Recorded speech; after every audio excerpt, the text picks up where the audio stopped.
তবে কি দেশে ফিরছেন সাকিব আল হাসান? বাংলাদেশের ক্রিকেটের নবাবের দেশে ফেরার সম্ভাবনা এখন প্রবল। সাকিবকে আবারও জাতীয় দলে ফেরাতে উদ্যোগ নিচ্ছে বিসিবিও। টাইগারদের হয়ে দীর্ঘ সময় দেশের জার্সিতে মাঠে নামা হচ্ছে না সাবেকেই বিশ্বসেরা অলরাউন্ডারের। তবে জাতীয় নির্বাচনের পর সাকিবের জাতীয় দলে ফেরার সম্ভাবনা আরও জোরালো হচ্ছে।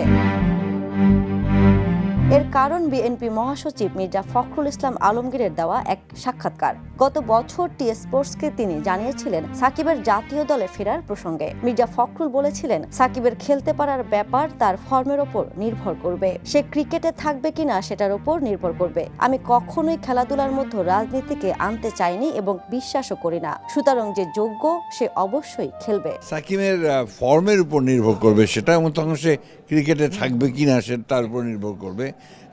আমি কখনোই খেলাধুলার মধ্যে রাজনীতিকে আনতে চাইনি এবং বিশ্বাসও করি না। ফখরুলের দল বিএনপি এবারে নির্বাচনে জয়লাভ করে সরকার গঠনের পথে, আর সাকিবের দেশের ক্রিকেটে ফেরার ব্যাপারে সরকারের সিদ্ধান্তের দিকেই তাকিয়ে বিসিবিও। তাই তো সাকিব ভক্তরা অপেক্ষায় আছেন সরকারের পক্ষ থেকে গ্রিন সিগন্যাল আসার অপেক্ষায়। আসন্ন পাকিস্তান সিরিজে সাকিব আল হাসানকে খেলানোর চেষ্টা চালাচ্ছে বিসিবি। আর এই ইস্যুতে নিজের কথা কি রাখতে পারবেন মির্জা ফখরুল? সাকিবের দেশে খেলার মতো পরিবেশ কি সৃষ্টি করতে পারবে নতুন সরকার? এই প্রশ্নের উত্তরের অপেক্ষায় দেশের ক্রিকেট ভক্তরা।